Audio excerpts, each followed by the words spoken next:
Okay, thank you, Eric. The final presentation, Lessons and Observations on Coastal and Island Infrastructure Resilience, is given by Jeff Frank, Senior Community Development Officer at the Island Institute. In his role as Senior Community Development Officer, Jeff is part of the Center for Marine Economy and provides leadership for their work in creating a more resilient coastal economy. Jeff joined the Island Institute after working as a CEO at an innovative medical device company, advising investment strategy in renewable energy companies at Elemental Accelerator, serving as press secretary and foreign policy advisor to U.S. Senator Bernie Sanders, and co-founding, building, and selling his first startup, Here Forward. Jeff spent 2 years in the U.S. Peace Corps, helping Maya villagers in Belize start businesses, and he brings his passion for community development to the Island Institute.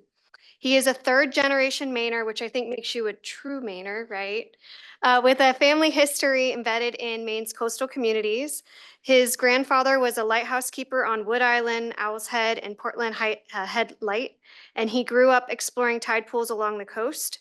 Jeff holds an MS in Community Development and Applied Economics from the University of Vermont and undergraduate degrees in both economics and political science from the University of Maine. He lives in Hallowell, where he spends his winters alpine and cross-country skiing and summers mountain biking and competing in ultra marathon trail running races. So, Thanks very much. I didn't realize I may have gone a little too deep on that bio. Thanks for having us from the Island Institute. I can tell you that the conference has already been a bit humbling coming from an economics background. The presenters so far have already quickly reacquainted me with ignorance, not really knowing what's going on. How do I do this? So the Island Institute is broken into 3 different groups. We have the Center for Marine Economy, Center for Climate and Communities, and Sustainable Communities. We're a 40-year-old nonprofit that works through donations from coastal communities primarily, as well as government and federal grants. Today, I'm going to talk about, in January, in response to the storms, I was tasked with leading a storm grant program. And so I want to provide a little bit of a background on the results and the lessons learned from that program. I want to highlight the importance of the working waterfront here with some numbers. The Maine's seafood sector provides $3.2 billion in economic output. These are 2019 numbers. 33,300 jobs are supported and roughly 450 million in tax revenue. And I mention this because this is a rapidly shrinking part of the coast. And so it's highly vulnerable, and a lot of that economic output relies upon just 20 miles of remaining working waterfront, 62 commercial fishing access points, which is certainly fewer now after the winter storms. So I want to talk about some of the applications we saw coming through for the program. These are some of the main primary infrastructure needs that were right off the bat. The applications went first tranche went primarily to commercial wharves. This is because they're the largest amount that are bringing in lobster, their access points for fishermen. And then another tranche went into individual family wharves, co-op wharves, which get us to the bulk of the landing sites. Now, as you can see in the list on the right, a lot of these are not surprising types of damage that you would see. This was all of these aspects were almost universal among our applicants. And then we also provide some assistance to aquaculturalists who maybe lost their traps, lost buoys, lost their access points or their wharves as well. So of the grants provided, we provide 52 grants. It ended up being $250,000 of money that was coming in from coastal communities primarily. These supported 540 working waterfront jobs and 1,195 commercial fishing vessels. Of those, 52% went to islands. That is our mandate, to be supporting islands in the coastal communities and among 20 towns.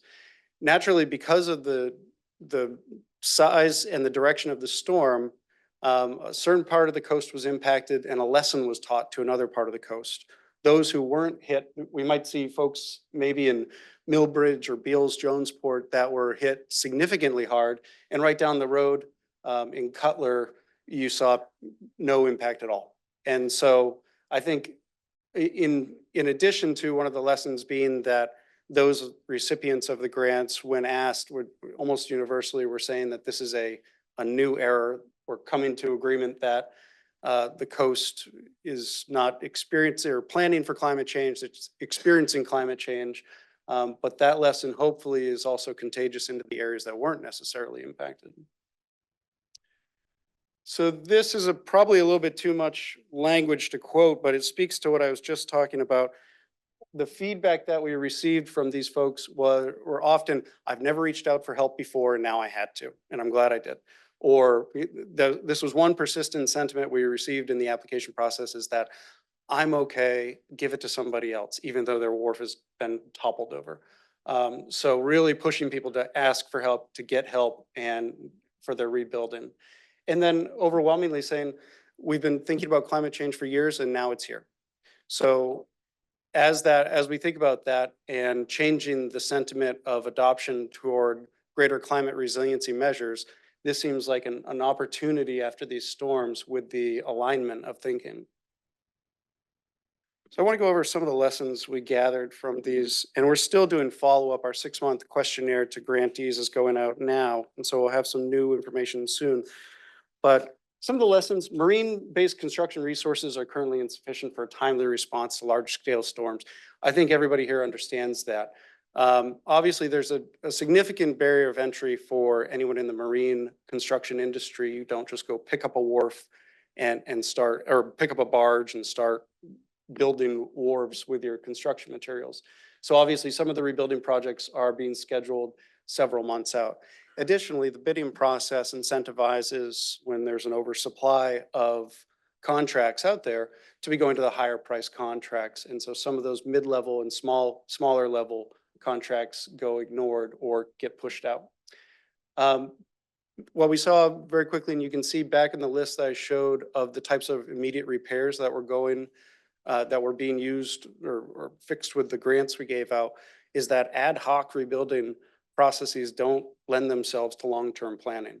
Now, as we're doing follow-ups with these wharf owners, they're starting to plan out now what their 3-5 year rebuilding needs to be if they're going to be affording it on top. A lot of the wharves that we're following up with now, they spent significant costs up front before the season even started, just so they could participate in the season.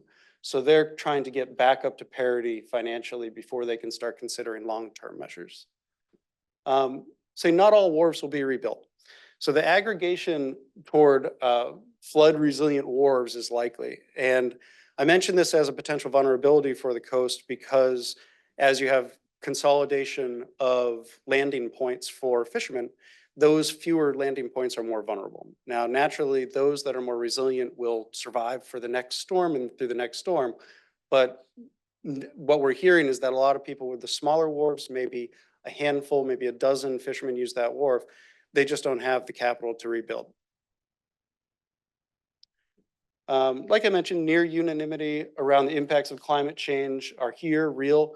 It means working waterfront can and must adapt. There's limited meaningful support for privately owned working waterfront infrastructure. That's what I was talking about, the smaller wharves that may not rebuild. And private market flood insurance is not financially accessible.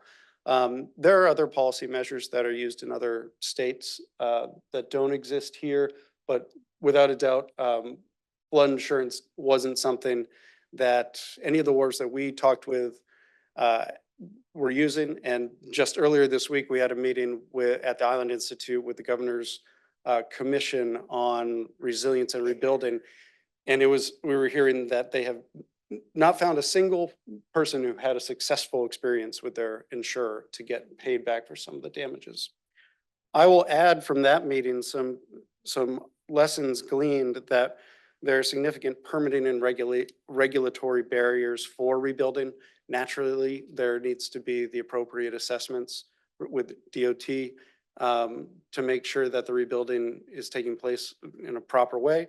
And that's a bottleneck for some of the work in addition to the financial bottleneck. The cost of deferred maintenance for coastal infrastructure is rising due to the increase of major storms. So what we may have seen in the January storms is the accumulation of deferred maintenance impacted at once. And that's a little bit of a silver lining because it means that with budgetary strategies that allow for more routine maintenance after rebuilding has been done, there may not be the type of deep and steep drop of infrastructure from a single storm or two storms like we saw in January. And the need for engineers. A lot of the wharves we talking through with them about what they're thinking about for multi-year plans for rebuilding is they're saying we're looking for engineers to come out and give us assessments. If they're going to be putting this significant amount of capital into rebuilding, they want to know it's going to work. And they can't, and although they might have best practices that they know or getting things back up the way they had them, they want engineers to be coming in and giving them the reassurance that their money's being well spent. Couple more from the public-private partnerships are going to be essential to address the gap in the construction process. I'm not looking directly at you, Eric, but DOT is going to be certainly involved. That's my presentation.